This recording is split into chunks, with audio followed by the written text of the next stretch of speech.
I read At the Mountains of Madness by H.P. Lovecraft for the very first time this month in preparation to read the manga adaptation. And I must say that it is now officially my very favorite piece of work by H.P. Lovecraft. And this was no easy task because it had to dethrone Color Out of Space to take that title.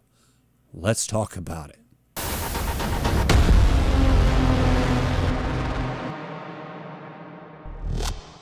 Since I just read both of these for the first time, I will be talking about both of them. I'm going to start with the story, of course, and then I'll move into the adaptation. I'll put timestamps in the description below so you can jump around if you would like.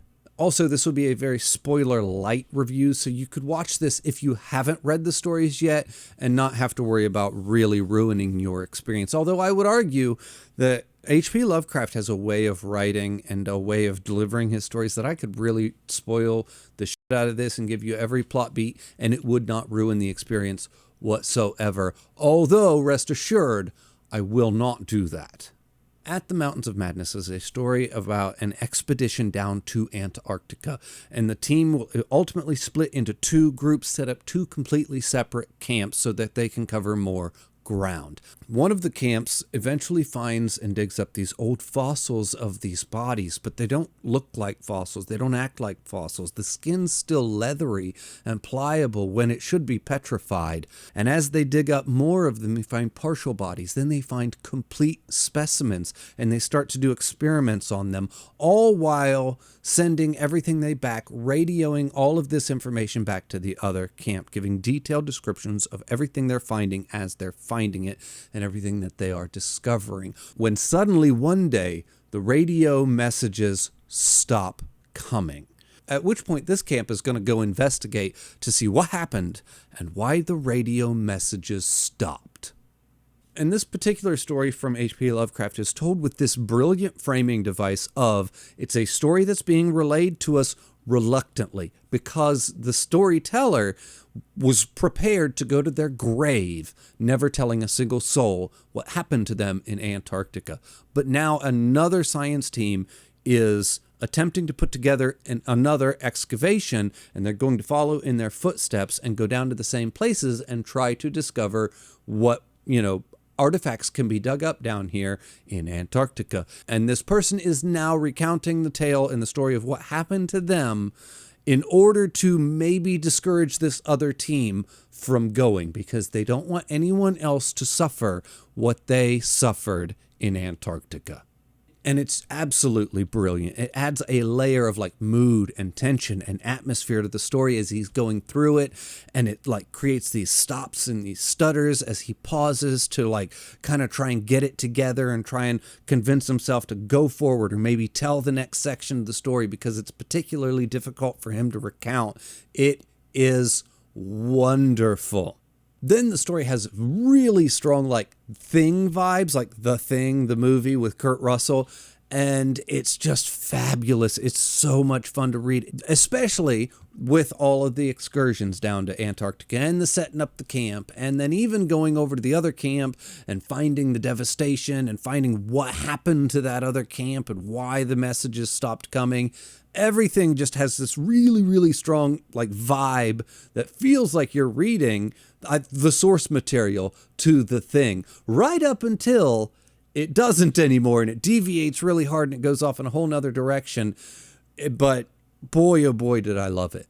After the discovery of the devastated camp, this will lead them on a mission out over some black mountains with a strange plateau. On this plateau, they will find some strange and ancient ruins, stranger than anything we've ever found on Earth before, and possibly more ancient than anything that's ever been discovered on Earth before.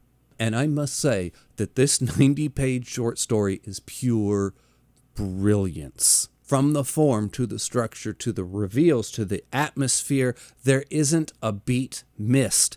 It moves at just the most perfect pace, never lingering too long on a single topic, always continuing the momentum, always continuing the pacing, but at the same time stopping to think about all of the different implications of what is happening and what is being told to you at that specific point in the story.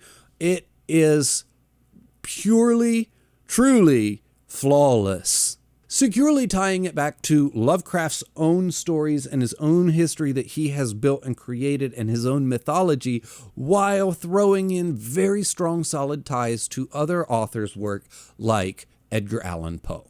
All while creating a constant feeling of tension, danger, and mystery that carries you all the way through to an ending that will create so much kinetic energy that's drawing you to the end while creating this really pressurized feeling of tension and dread, like deep in your core, creating a genuine sense of anxiety as you barrel towards the climax. The build-up is perfect and the execution is flawless.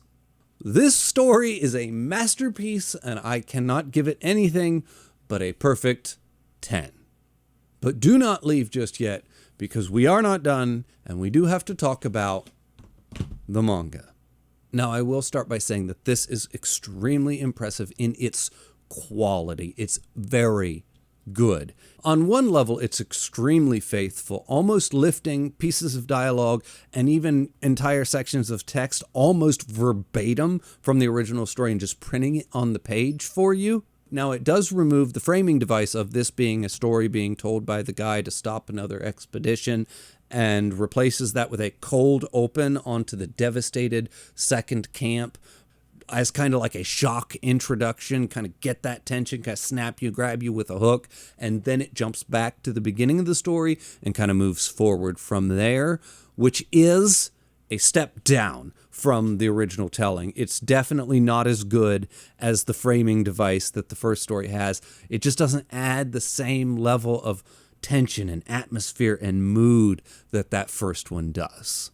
Now, with that being said, you really cannot ask for better artwork in this particular story. Now, I would argue that there is plenty of mangas out there with technically better artwork, or technically more stylized artwork, or technically styles that I personally like better.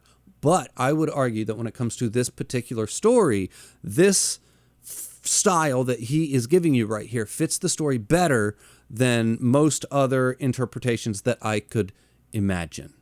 I feel like the art matches the tone of the story very well, about as well as anyone's gonna ever get it, especially when it comes to the creature design, because when you're reading the story, the creatures are actually shockingly specific in the way that they are designed, and kind of odd in the way that H.P.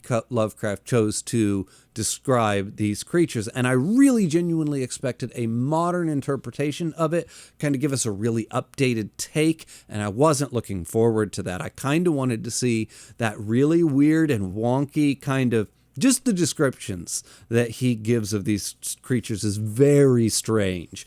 And he did a very good job of attempting to be very faithful to what these creatures are supposed to look like, and then matching the tone with his artwork. Like I said, I don't think it could have been done better.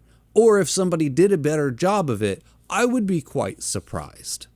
Then when it comes to the ending of the story, the book or the story has this insane ending that is an exercise in increasing tension all the way up to a fever pitch that is never fully described, never fully realized, left just off the edge of your imagination, and creates an ending that is this perfection in increasing anxiety that, like I said, is left undescribed and essentially left to your imagination.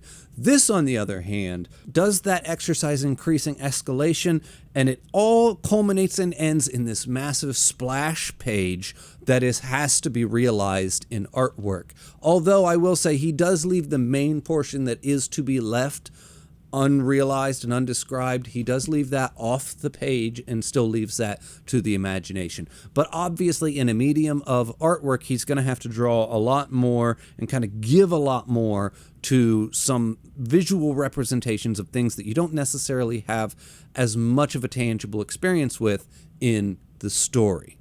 And of course, that's going to be just a natural step down from the story, because there's something special about the weird obscurity of the way that the end of this story takes place in the written word form, and the way it happens in your mind, and the way you just don't have a good grasp on some things you want to have a better grasp on, but it's just left a little bit fluid and a little bit untangible while being described but not described well enough. It's so weird the way the ending is done with the written word, and it just is more effective than any visual representation is even capable of being.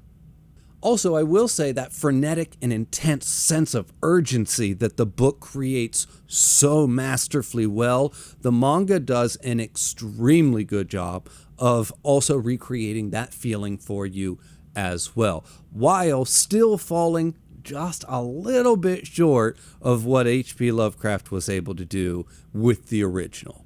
So in short, I would say the original short story by H.P. Lovecraft is a true masterpiece of unrivaled fiction, and the manga then falls just a little bit short and does leave a little bit to be desired. With that being said, I think Gao Tanabe did pretty much as good of an adaptation that you could ever hope for in the manga space, and I cannot imagine somebody else coming along and doing a better job of it.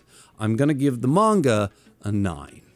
As always, everybody, the link for my Patreon's in the description below. The link for my Discord's in the description below. Thank you for watching, and I'll see you next time.